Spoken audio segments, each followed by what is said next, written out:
All right, people, what's up? Welcome to the show. Today is Tuesday, March 28th, 2023. Welcome to episode number 332 of the Simply Cyber Daily Cyber Threat Briefing. I'm your host, Dr. Gerald Auger, and over the next 45 minutes, you can send Folius. I never get that right, sorry. Subro, Allison Van Stone, Mark Gonzalez, Greg Does Stuff, Andy Nakamura, and so many others of the Simply Cyber community, Alicia, Jerry, Tom, Bishop, Carey, are going to be ripping up the top cyber news stories of the day and providing our expert analysis and opinion on each of those stories, on what it means to you as a practitioner, or if you're looking to break into the industry. There's going to be massive value for you here as we cover topics whoa, Barricade Cyber Solutions coming in hot. What? Did we just become best friends? Yep. All right, so gifted subs, grab up those gifted subs. Might push us into a new area for emotes. I might mention that. Thank you so much, Barricade Cyber Solutions, coming in off the top rope. Oh man! All right, Hacker Man in the house. All right, guys, we're gonna be tearing up the top 9 cyber news stories, and all of you getting those gifted subs, pick up those emotes, get in on it. Drop your Oprah emotes up in here, doink doink doink doink doink, and I will definitely take it for action to look at the emotes and see if we can add a new one to the channel. Before we get into the news, though, I do want to give a shout out and thanks to the stream sponsors, starting with the Barricade Cyber Solutions, the golden member here who's just dropping squad memberships all over the place. Thank you so much, Eric Taylor and the gang over there. Guys, Barricade Cyber Solutions is dedicated to helping businesses from cyber attacks and recover from the damage done. Cyber attacks can cause massive issues for businesses and send dedicated, hardworking individuals and business owners into turmoil. But Barricade Cyber Solutions knows how to mitigate the damage done by cyber incidents and also how to give out gifted subs. Another 50 gifted subs coming out. The squad is strong today, people. Got 100 plus people coming in on the squad. I don't even know why the ticker isn't capturing here how many people are live in chat. I assume I'm live right now. Like, there's no way we're not live. Can I just get a quick confirmation here that we're live? Please? Because I'm seeing 0 according to the... hold on one second. Let me just check all this really quickly. Stand by. Yes, Jerry, we're live. All right, I don't know what's going on here. Give me 1 second. It's very peculiar. With 100 subs jumping in, I definitely want to make sure that the stream is stable right now. Let's take a look here. We are showing here. You guys can see the magic behind the curtain. One of the production things I got to deal with here. 120 concurrent viewers. All right, so I guess we're rocking and rolling. So let's pop out. There's a way to pop this out. I forget how to do it. All right, whatever. Looks like we got 120 people current in the stream. I'll monitor this as we go. But thank you very much to Barricade Cyber Solutions, not just for the continued support, but for the squad memberships. Everybody grab up those squads. Take a look. Mark Gonzalez, look at the top in YouTube chat. You'll see the Barricade Cyber Solution with a little present in the 50. You may have to click on that. People in chat, help the individuals understand how to connect on the with the squad memberships. Okay. I also want to say shout out and love to Panoptcy Security out of South Carolina, Brandon Poole's company. Panoptcy does many different things for businesses and organizations, but one of the things that they do very well is quantified risk assessments. Why would you want a quantified risk assessment? Okay, you're a business. You're moving forward with securing your assets. You got a little bit of budget. You're like, yes, what do I do next? You don't know where to best invest your money, your time, your energy in order to have the most cyber risk reduction. If your entire point is to protect the organization, wouldn't you want to maximize your risk reduction while giving account for whatever your constraints are, your budget, your manpower, your woman power, your hours in the day? Panoptcy can do a quantified risk assessment and basically the output is an evidence-supported, statistically sound risk assessment that will point out to business leaders, hey, this is our current risk exposure, 17%. If we invest $20,000, we can increase our risk exposure, or we can reduce our risk exposure to 8%.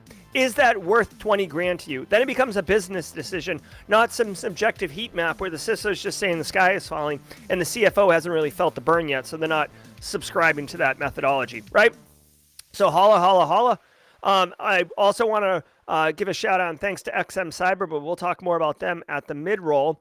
Guys, if you're live, you're definitely happy as a clam today because with the squad memberships dropping, this is super cool.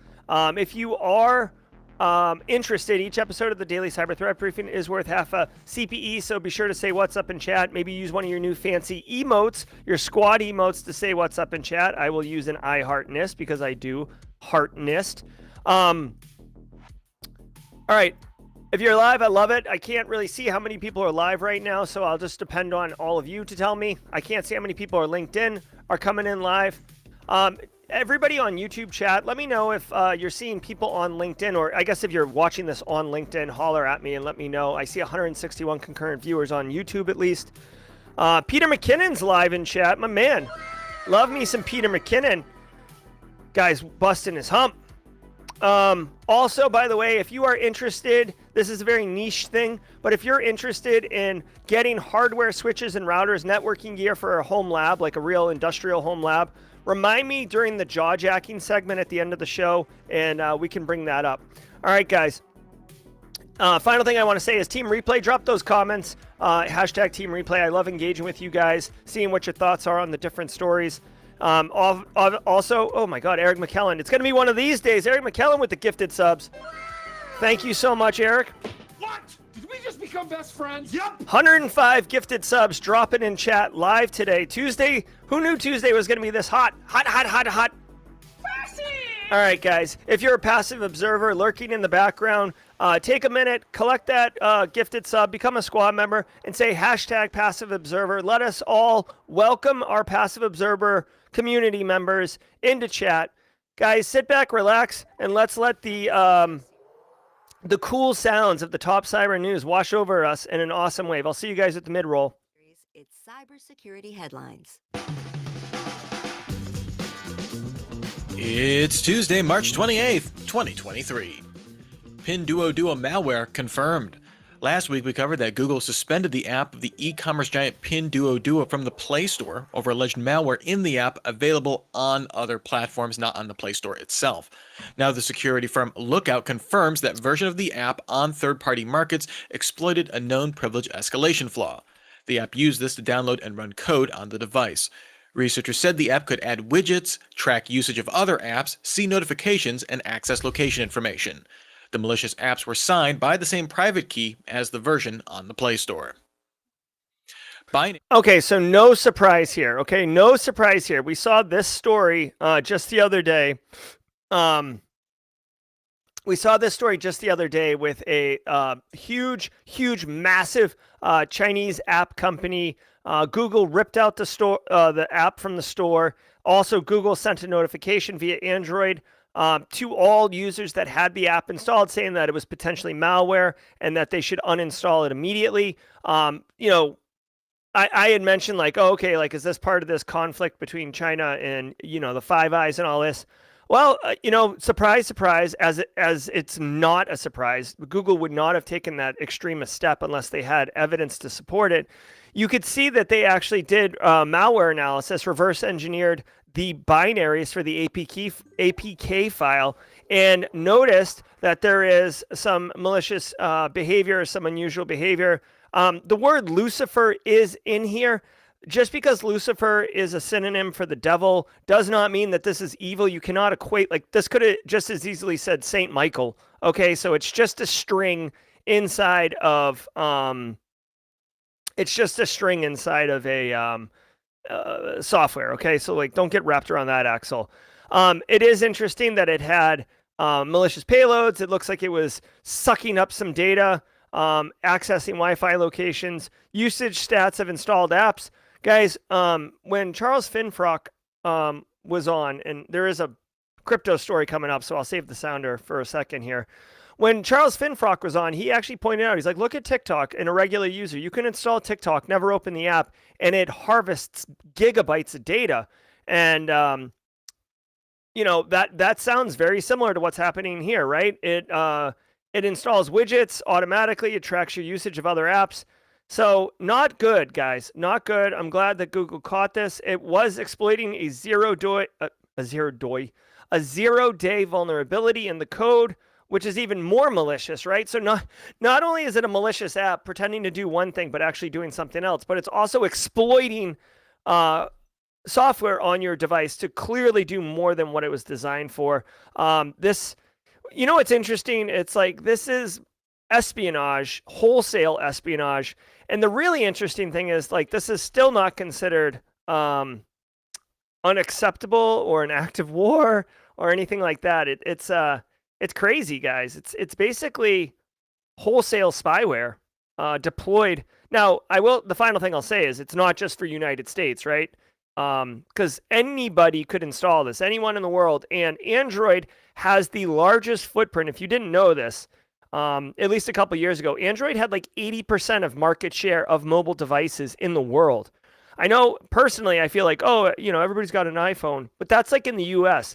Worldwide, iPhones are super expensive. Android devices are less expensive and more accessible. Plus, like burner devices. Where's my burner phone? Where's my burner phone?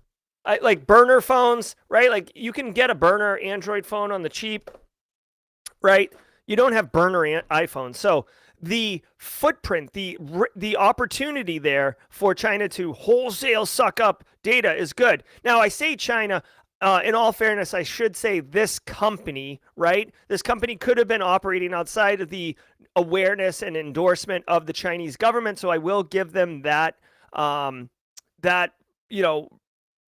not going to just blame the country, right? Because I don't know one way or the other. I would suspect that China, the country, was involved because they get involved with a lot of these companies. But I'm going to be fair and leave it there. Okay. TLDR, you should have told your end users to uninstall those apps anyways. Now you have even more reason to tell them that if you didn't. And sued by CFTC.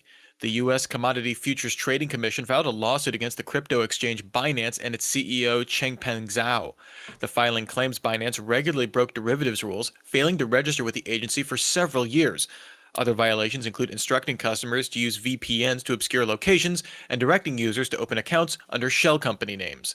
Binance's records show that as of August 2020, it earned $63 million from derivatives transaction fees, with 16% of customer accounts in the U.S.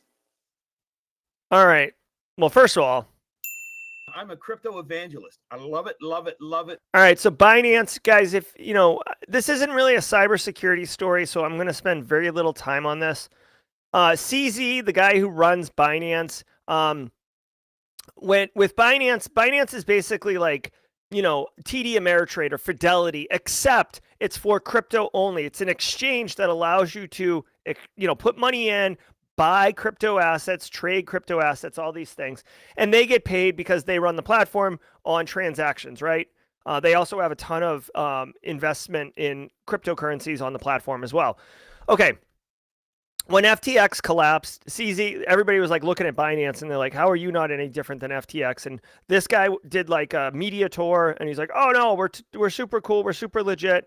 No, he did say that Binance should not be subjected to regulation or independent audit because the big four auditing firms just don't understand crypto. Meanwhile, Coinbase, which is another competitor to Binance, has been audited and, surprise, they were able to pull off the audit.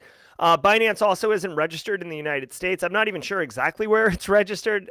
I've heard that it moves around. So there's a little bit of some fish stink lines going on over Binance, but you can't put your finger to it and say that's 3-day-old fish. It just kind of has like a waft of something funky going on over there. So now apparently the CFTC is suing them for misleading and doing minimum compliance efforts, encouraging end users to use VPN to hide where they're coming from. We'll see where it goes. It could be a smear campaign for Binance. It's unlikely. Dude, money is money. Straight cash, homie. Dude, I'm telling you, I'm not saying that it's the root of all evil, but dude, when you're talking tens of millions of dollars and, it just takes a little bit, right, to make one decision like, oh, okay, I'll just allow this, or we'll just do it this way, or, it's a slippery slope. And then all of a sudden you're up to your neck in like bad decisions and you can't go backwards because you'll expose all of your bad decisions. So, we'll see what happens. This guy is not going to be given like a pass or anything with what happened with FTX and all the celebrities that are being brought into lawsuits now and how many people lost money in the crypto winter. Believe me, this guy is going to be scrutinized quite a bit. Twitter's source code taken down. Last Friday, GitHub complied with a DMCA infringement notice from Twitter that sought to remove proprietary source code and tools that had been published for months. Twitter now seeks a subpoena to search for those responsible for leaking and downloading its code. The DMCA notice says someone with the handle Free Speech Enthusiast is behind the leak. Twitter has indicated that GitHub should provide information about the access history for the leak as a solution for the copyright infringement. The leaker's GitHub account appears active but no longer contains public repositories. Its first contribution dates back to January 3rd. Interesting. So, couple things here. One, Twitter source code leaked. Now they're issuing a copyright infringement takedown notice. Okay, makes sense. It was leaked to GitHub. I find it weird. This was leaked quite some time ago, if you recall. It says it was on GitHub for months. They're only getting around to it now. So I don't know if it's because Elon was taking over and they were in like a lot of transition. But here, my Elon's and this is fine. I mean, my Elon's in dumpster fire. But dude, like, I get you got around to it, but still at the same time, like maybe a higher priority. No one's going to start a rival Twitter, although Jack Dorsey's starting something, and Mastodon's obviously something, but Twitter leaked. You could find security vulnerabilities potentially. Twitter has requested GitHub give them audit logs of who's accessed it. I don't know how easy that is. As far as I know, right, you can do a git clone and pull down, and you don't need to have an account. Like, you can just do git clone. Now, there probably is some record keeping of, this IP address pulled down this repo at this time, but that's asking quite a lot of GitHub to store all those logs if they don't have a compliant reason to do it. Because think about it.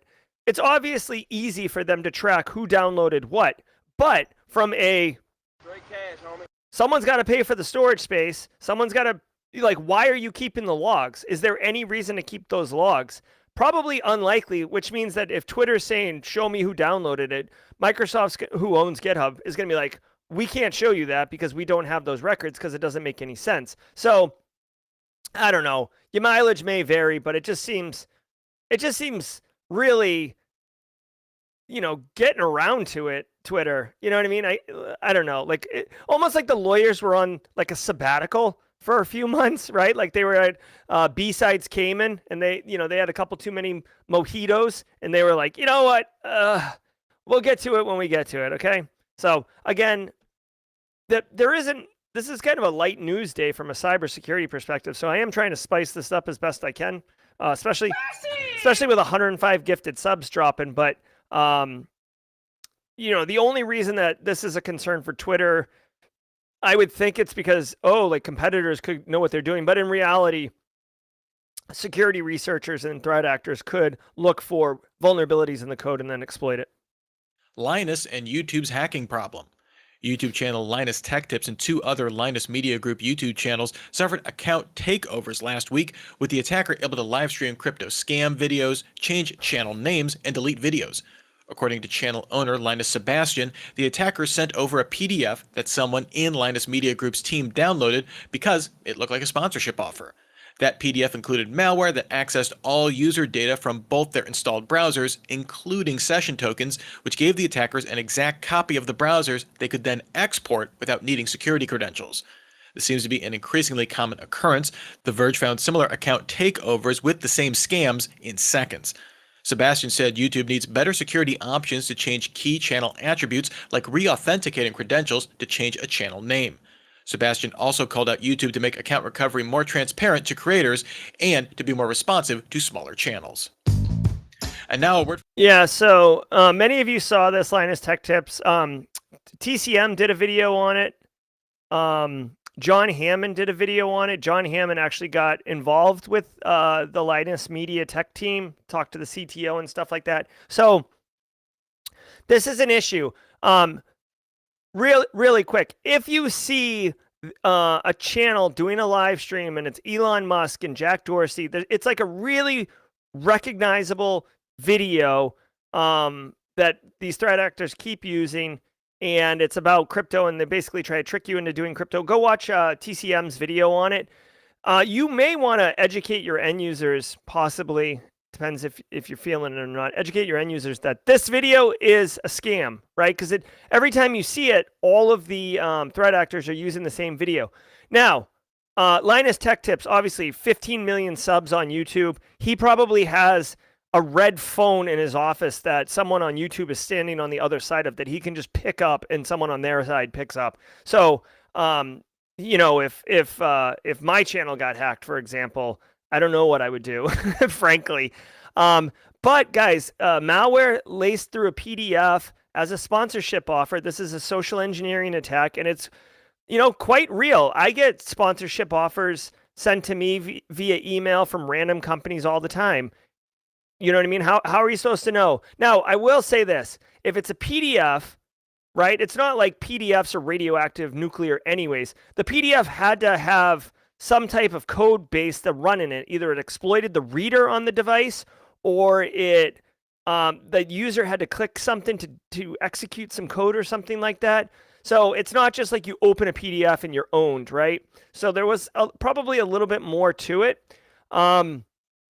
Sadly, dude, there's a couple things here. One, and again, this is cybersecurity related in some capacity, but it's very niche to the YouTube content creator community, is that, you know, I have a couple people help me with Simply Cyber, and the roles that you can offer someone are not very granular, right? So I can make someone an editor, which allows them to add videos, delete videos, live stream, right? There's no like there's no granularity, right? So it's very, very, like, they can't delete the channel, but they can delete all the videos on the channel, right? So that's not really great level of granularity.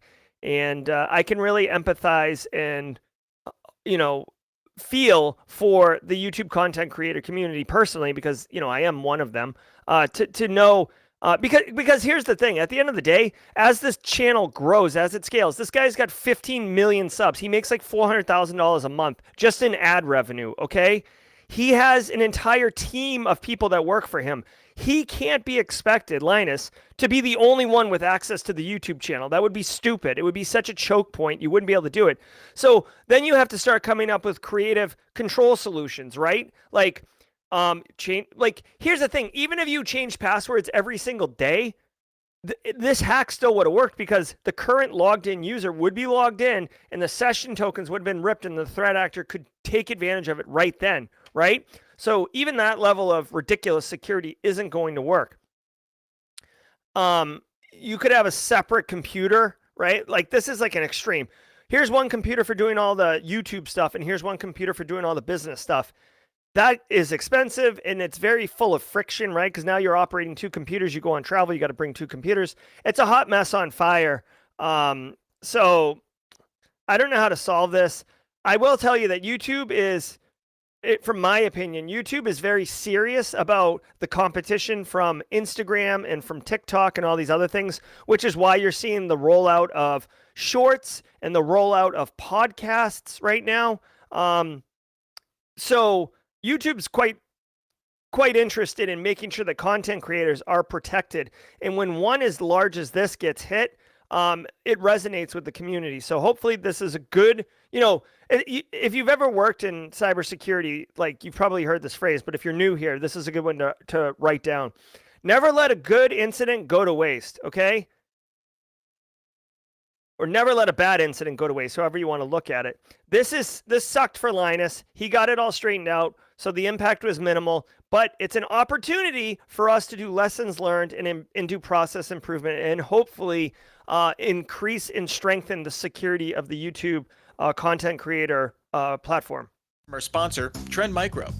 Cybersecurity is not just about protection. It's about foresight, agility, and resilience. Navigating a new era of cyber risk demands evolved strategies, new frameworks, and integrated tools to equip security teams to anticipate and defend against even the most advanced attacks. Trend Micro, the global leader in cybersecurity, is bringing the cyber risk conversation to more than 120 cities around the world in their latest Risk to Resilience World Tour, the largest cybersecurity roadshow of its kind. Find the closest city to you and register today to take a leap towards a more resilient future. Head over to trendmicro.com/CISO series. All right, it's the mid-roll. Let's do some fun stuff here. All right, guys, if you're new here or if you're a regular, welcome to the show. Thank you so much for being here. Thank you for taking time out of your day to contribute to this awesome community. All of you are fantastic. Shakira Williams, Raymond Cruz, K. Scott Powell, Eric Taylor for the subs, Eric for the subs. Thank you all so very much. Take advantage of those squad emotes, y'all. Love the Simply Cyber logo badging too. Kimberly can fix it with the classic blue. Love it, love it. Take a second, hit the like button. You may have actually found Simply Cyber because people in stream had hit the like button and you were like cruising around on YouTube and it's like, hey, here's a cyber show that cyber people like. You like cyber? You might like this. That might be how you found out about Simply Cyber. So take a minute, pay it forward, and hit that like button. I want to thank all the sponsors, Barricade Cyber, Panoptcy, and also XM Cyber. I mentioned that there would be like a little reference back at the mid-roll. XM Cyber, guys, let's talk about them for a second, right? Misconfigurations, they're all about exposure management. You can have misconfigured software because of Carl. You can have security vulnerabilities because, patches come out every month. You could have mismanaged creds because, they're all over the place. You're sharing them. Way too much permission.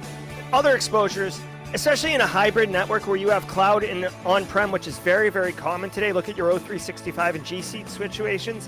You can't see all these problems, especially if you're looking at them in a siloed fashion. XM Cyber, this is where they come in. They actually have introduced and developed a way to address hybrid cloud exposures.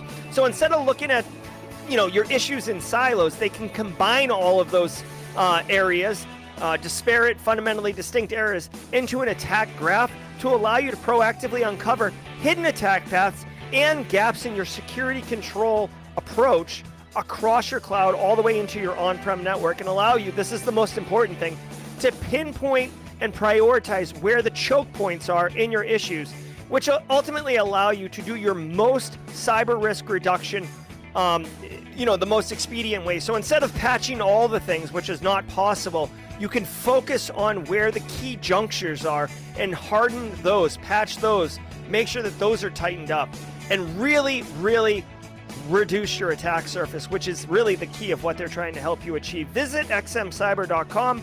Click the link in the description below to get a demo. It's all about good times over there. Thanks so much. I want to say holla, holla, holla to the Simply Cyber Community Challenge. I do not have the Excel sheet up because I was coming in hot from teaching. But if you're in the Simply Cyber community, let me pull up the spreadsheet right now. Jenny Housley has been helping me out over here. This is part of the reason why I need help. Let's see. There it is. Let's take a look at who we had. I didn't get a chance to jump on there. Justin Rower was our... I love it, Dash. Found us through Spotify. Justin Rower was our Simply Cyber Community Manager, Community Challenge holder yesterday. Justin, I hope you're in chat. Can you go ahead and pick someone else to tag them? Atron on Team Replay. Guys, I think we might have to put a pin on Team Replay's Simply Cyber Community Challenge. It's not really working the way I wanted it to. In fact, I'm just looking here. There's no comments on Team Replay Simply Cyber Community Challenge since March 23rd. So let's put a pin in this. But let's stick with Team Live. I love it, Team Replay. So Justin Rower, please tag someone in chat. Holla, holla, holla. And we'll get into that. Guys, it is Tuesday, which is Tidbits Tuesday, so I always share a little personal thing with you guys about me. You know, whatever, just a little look behind the curtain. I don't know. I guess, so I went to UMass Amherst for my undergrad. Really interesting thing. I wasn't going to go there. I actually signed up and was going to go to Wentworth Institute of Technology in Boston.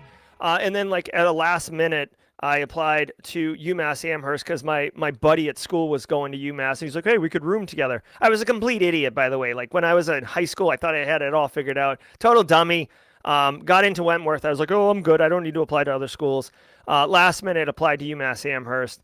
Slid in just under the radar, and the rest is history. Looking back retrospectively, I couldn't even afford to go to Wentworth. I don't know what the hell I was thinking, but so that's interesting. You might think you have it all planned out, but in reality, sometimes it's just grabbing the seat of your pants and holding on for dear life. Let's get back into the news. French government joins the app banning train.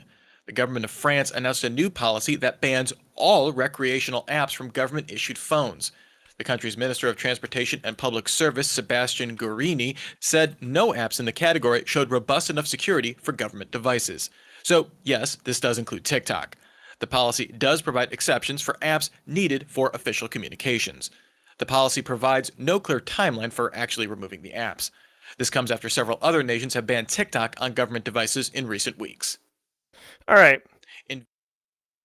Way to go, France. France, so UK bans TikTok like earlier this week, and France is like, hold my beer, and bans all recreational apps, including TikTok from government devices. Guys, I'm totally fine with this. I get that we live in like a a mixed use world where everybody in chat right here, Justin Gold, Peter Lee, Evan Ottinger, you all work somewhere and you likely check your personal email on those devices. It's like almost acceptable use at this point. We don't live in this ridiculously rigid society where it's like, from hours of 9 to 5, you will absolutely not do anything personal. No, like, we take personal calls, we leave to go to appointments, we get our work done though, right?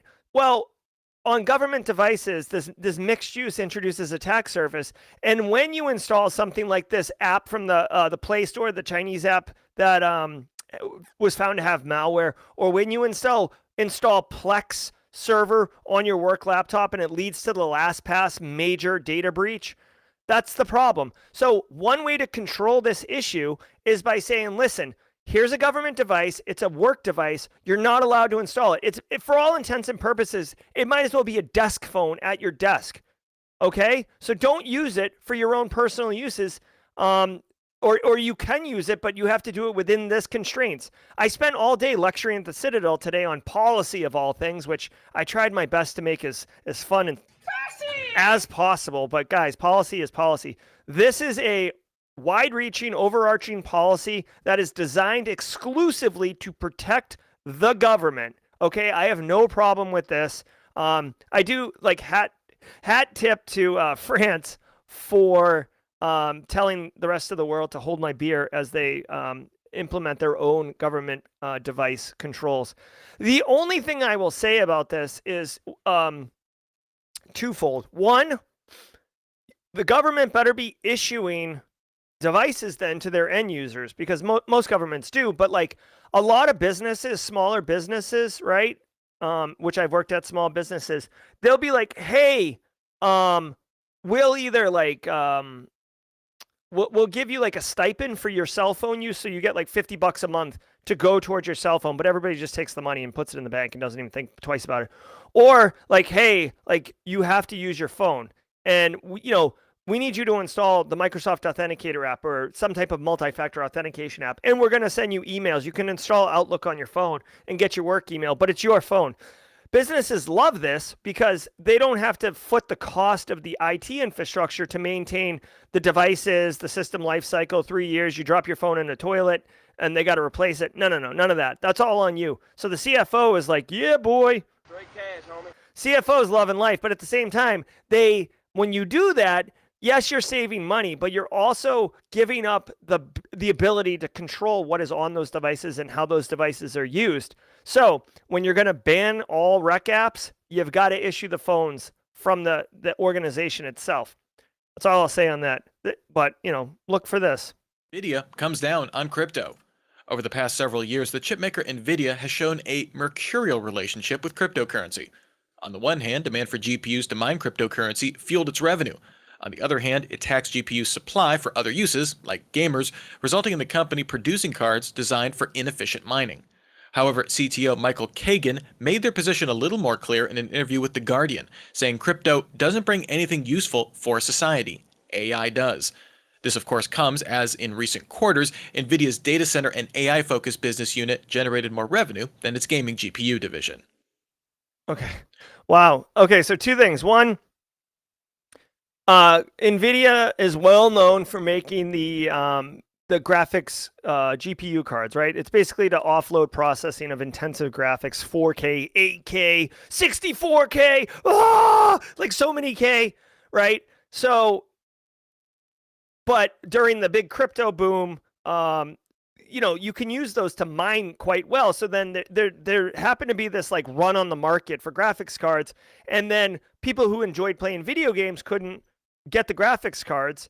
So then there was like a secondary market for it. It was ridiculous, which probably had a downstream impact to video game developers because they're making these games that require this tech stack, and players can't get it. So as a player, I'm not going to buy your Skyrim, ultimate, magnificent, super deluxe, ridiculous, over the moon edition to play on my machine because I can't physically play it with the graphics card I have. So obviously this is kind of Nvidia's probably got partners like Activision Blizzard and such who are like, dude, you really got to focus on this. Now they were making money hand over fist. I'm a crypto evangelist. I love it, love it, love it. They were making money hand over fist as a business. So your business is to sell graphics cards, and you can't keep them on the shelf because crypto miners are going bananas on them. The balance sheet looks pretty good, right? Stock prices are going up. Shareholders are like, yeah, like I love this. Keep that product pumping. But obviously, I find it funny that Nvidia came out and said they don't bring anything useful to society, whereas they're still providing massive amounts of product to them. I'm trying to think if there's like a comp. It's like I don't know. It'd be like this isn't exactly 1-to-1, but like Philip Morris. So for those of you who are young, back in the day, people used to smoke cigarettes everywhere. I know it's like rare to see someone smoking butts nowadays, but like back in the day, you used to smoke everywhere, right? And it'd be like Philip Morris saying like, oh, no, cigarettes don't really do any good for anybody, but we'll keep selling them. It's not exactly 1-to-1 because the graphics cards do have a desirable use case beyond crypto in gaming and AI research, but it's kind of like that. I'm sure anyone that is into crypto mining isn't going to be like, oh, well, to heck with Nvidia. They don't dig on crypto because Nvidia's got the market on that. One thing Nvidia did do that I thought was kind of wild was you could see that in 2021, I remember this story. They actually introduced a constraint on the graphics card that made it bad for mining Ethereum to kind of discourage people from it. And I'm pretty sure someone released a crack to get around that constraint, but it just goes to show you what Nvidia was thinking. The final thing I'll say, just from like my mind is blown. Dude, the first version of ChatGPT was trained on 10,000 Nvidia graphics cards. Holy jeez. Think about what that must have looked like. That's insane. That's like so many graphics cards. Damn. All right. Well then, I'm sure Nvidia's product is not being as run down as much simply because the crypto winter and all that. White House puts new limits on commercial spyware. President Biden signed an executive order placing limits on the use of commercial spyware by federal agencies. This bans spyware already misused by foreign actors or that could pose a security risk to the U.S. The order sets out guidelines for determining misuse and security risks, like using the spyware against activists or to limit freedom of expression. The order does not establish a ban list of entities, rather it will determine a spyware ban on a case-by-case basis, with no requirement for public disclosure. The security trade-offs of What? I'm just kind of looking at this. So, I mean, I appreciate this from a government oversight Specifically, White House had identified 50 instances where U.S. personnel in 10 different countries had been targeted.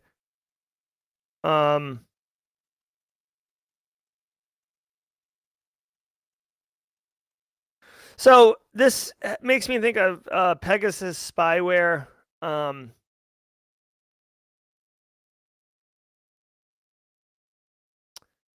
kind of confused with this, really.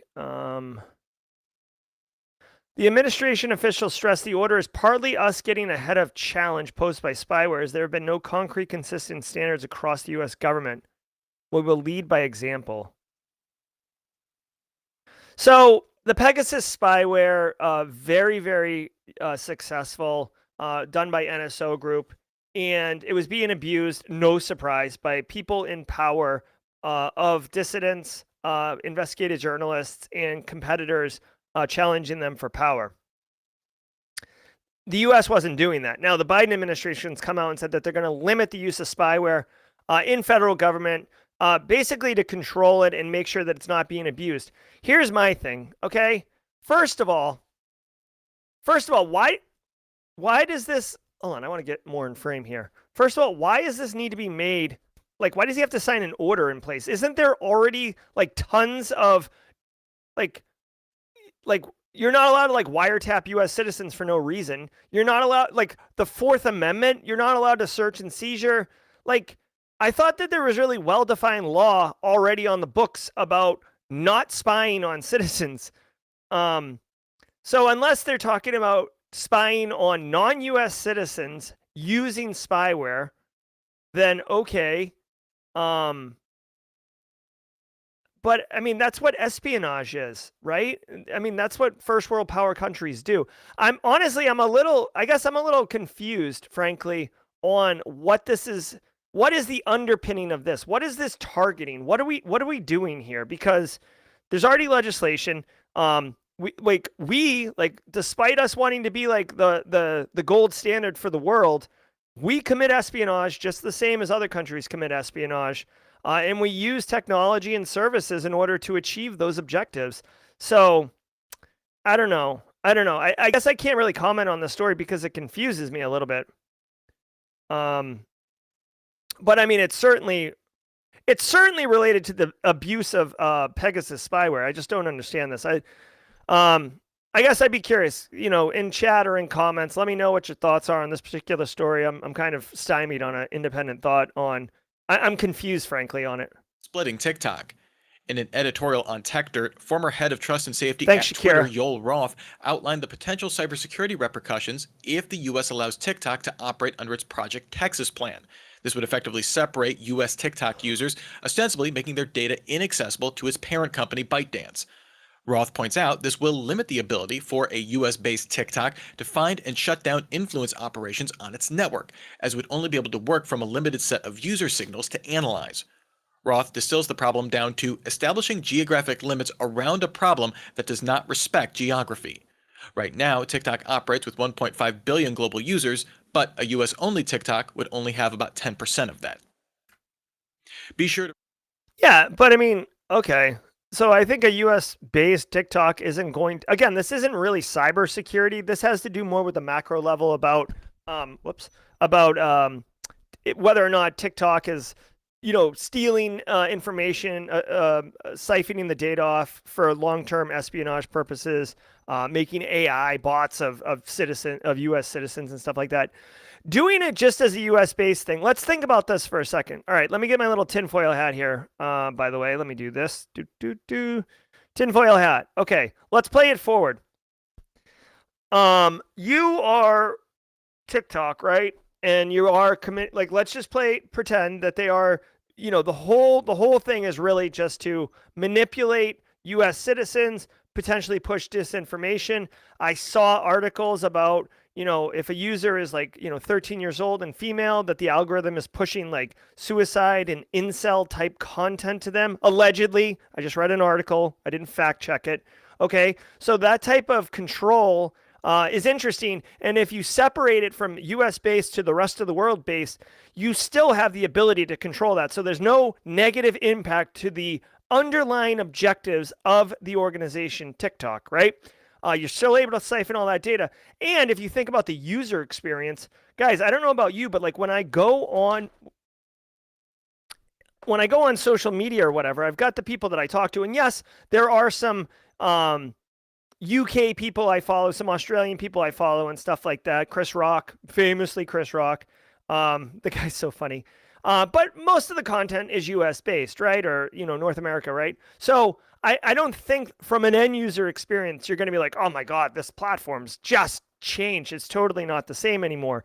So you're not going to lose customer base. You're not going to lose the underpinning objectives of your mission. So from a business perspective, TikTok's like, fine, like we'll stand it up. And as it points out in the story, Oracle is going to make lots of money. Like somebody at Oracle, some salesman at Oracle is definitely getting a massive payday. Some vice president at Oracle is definitely getting a new yacht on this deal. Because if you think about it, all of TikTok's data is going to be stored in Oracle databases in the United States, probably in Texas. That's probably why they called it Project Texas. So, whoops, wrong one. Where is it? Straight cash, homie. Yeah, man, it's all about straight cash, homie. I almost wonder, how much money will Oracle make on the Project Texas deal? Any guesses? Any guesses in chat? I'm guessing. Let's see. $1.5 billion. I mean, that's not exclusively the Oracle part. But you have to imagine that $1.5 billion is probably a good piece of it is going to Oracle. So, like I said, someone's getting a new boat. Refresh your podcast app of choice to catch the latest episode of the CISO Series podcast. All right, so that's going to do it. If you were here just for the news, I know it was kind of a slow news day, so genuine apologies for that. Let's do some music. I want to thank all of you for being here. Look at the time, 10:48. Apologies to Base Case and the entire NCC group for going 3 minutes over. We do strive for a 45-minute show. Now it's time for some jaw jacking. If you're here just for the news, we'll see you next time tomorrow, 8 a.m. Eastern time. Until next time, stay secure. If you'd like to hang out and flex a little bit with your new squad emotes, jaw jack with the community, I would love to. Jaw jacking is basically a after hours post-stream session where we hang out and chit-chat for a few minutes. While you guys talk amongst yourselves, I'm going to check my schedule and make sure that I don't overrun into a 9 a.m. meeting, because I'm notorious for or an 11 a.m. meeting. No, my next meeting is at noon. As a fun fact, my meeting at noon is with Alyssa Knight to talk about the late night show, Late Night with Jerry. Going to get some dates on the schedule on the calendar. Carrie says, I am using VMware and I have tried to fix the display, but when I launch the VM, I can't see anything. Okay. That's interesting, Carrie. Like, I guess from your question, is it like VMware that's not launching correctly? Or is it one of the VMs inside VMware? That's the one question I would look at. And then I would Google VMware launch black screen and see what it says. All right. Hey, somebody just said something really nice. Mark Gonzalez, I'm glad that you like to start your days with us. Thank you. What about the network hardware labs? Oh, yeah. So SSD asks, is Peter McKinnon still in chat? Where are we? Peter McKinnon. Peter McKinnon in chat. Hi, Peter. Okay, so Peter McKinnon can give more information on this. Peter McKinnon, longtime Simply Cyber community member. The guy is inspirational if you're looking to pivot into the industry. Guy's busting his hump, and he's going to crush it when he's ready to enter the job market.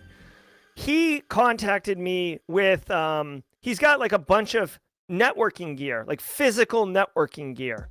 And he said, Jerry, I've learned all I can learn from this technology. I want to pay it forward. I would love to give this tech to somebody else who is interested in wanting a home lab and learning. So not just like you're a hoarder and you want to collect this, this tech, right? You're going to do something with it, right? I can get, let me see if I can get a visual on it. Give me a second.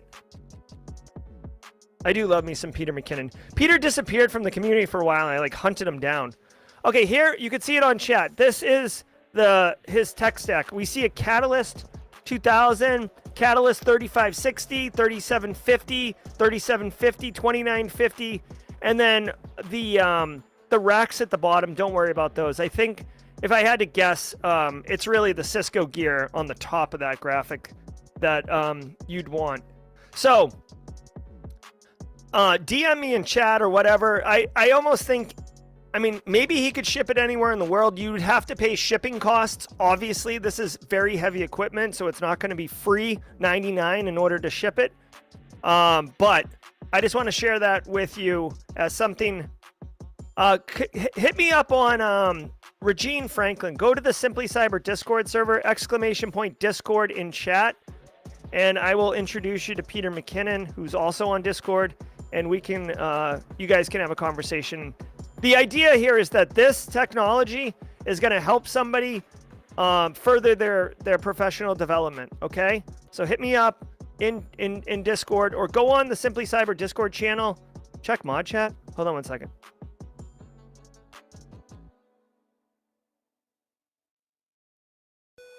Hold on one second. I'm reading mod chat right now. Oh, okay. All right, so hey, really quickly, Base Case, who helps mod the channel and is just a wonderful individual, has said, what about a gear swap channel by region? He also has gear to give. You know what, guys? Let's do this. Peter McKinnon, Base Case, you guys are launching this. We are going to create a channel on the Simply Cyber Discord server for doing this, okay? So !Discord in chat. Regine, you don't even have to DM me. Base or Joel or Base probably. Can you create the channel and then just tell me where it is and I'll share that. Maybe even under Love Fusion Center. I feel like it either falls under Cyber Work or Love Fusion. All right, so stay tuned. Regine, get on the Discord server and engage and ask, but otherwise, just come back tomorrow and we'll have more information on how to do the swaps and stuff like that. That's right, Frankie. This is how community works. What's Sean Washington doing? What's Sean Washington doing? Hold on. What's Sean Washington doing? All right, I don't know where it is. Oh, here's another fact. Okay, so see, this is why Jaw Jackin's so sick, because these things just come up and I don't even like think about it. Okay, so this Thursday on Simply Cyber Live, I was going to have InfoSec Pat. Okay, this guy.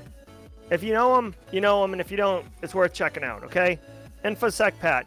He's like a penetration tester, red team InfoSec YouTube content creator. I'm gonna drop a link in chat. Okay, go check him out. He was gonna be my guest on Simply Cyber this Thursday, but he's a practitioner and he got last minute client work and he has to travel and he can't be there. Which means you're like, well, what does this mean to me, Jerry? What that means is that this Thursday I do not have a Simply Cyber live stream scheduled, but I was thinking, you know what?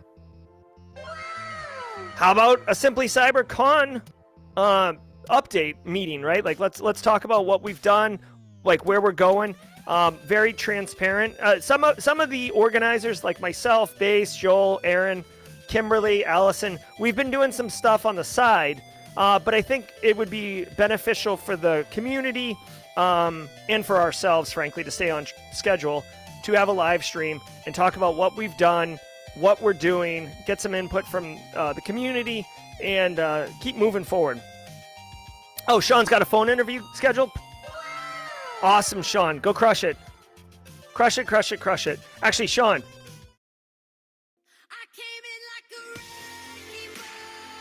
Yes, Sean. Wrecking ball that interview, my man. Peter Lee, live stream with noobs? No, it won't be like that. But stay tuned. I think it makes sense this Thursday. We're due for a status update meeting. We've got nonprofit, we got sponsors, we have marketing. We're getting the website stood up. There's been some dispute around what the theme is going to be. Again, I am for the people. I'm not some, you know, slam my fist on the table dictator saying how it's going to be. I'm very much into community driven. You know, obviously I'll help shepherd and drive it, but Cyber Lab. Oh, cool. Harish setting up a lab. Love it, love it, love it. All right, so Casey said the channels are there. All right, perfect. All right, guys, look at this.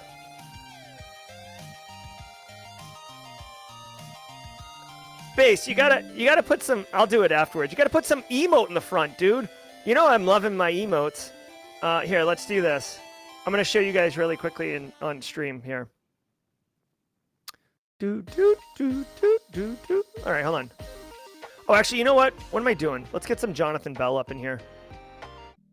Okay, so look at this right here. I'm gonna show you guys where on the chat.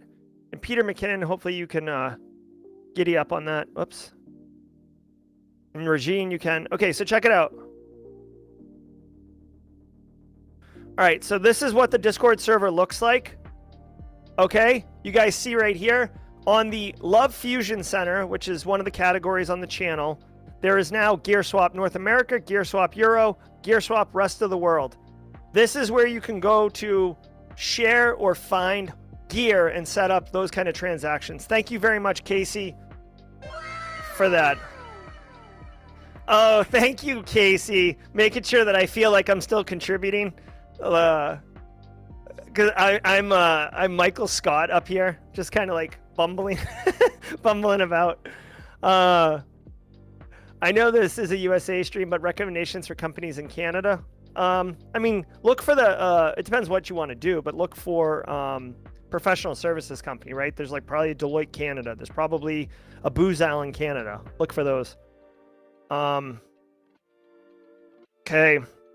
SSD, you're welcome, no problem. Guys, there's still gifted subs up there. Go grab them. I see non-squad members like Dash, SSD. No problem, Dash. This is what the community is. We're all about support, inclusion, hooking people up. Shakira Williams, make a LinkedIn post and tell a bit about your journey. Yes, Simply Cyber Community Challenge. Thank you, Jenny Housley. All right, Justin Rover, enjoy class. Yes, I am the assistant to the regional manager. Got a 1.5 interview today as well. Joshua Wright. Let's go, Joshua. Everybody take a minute. Let Joshua know how he's going to crush it. All right. Maybe you have to click on it, Dash. Like click on the graphic. See how like I click on it and it says buy gifted memberships? I don't know if that is you know what you have to do, but oh. Thank you, Dan Resky. Dan Resky thinks maybe it just stays up there.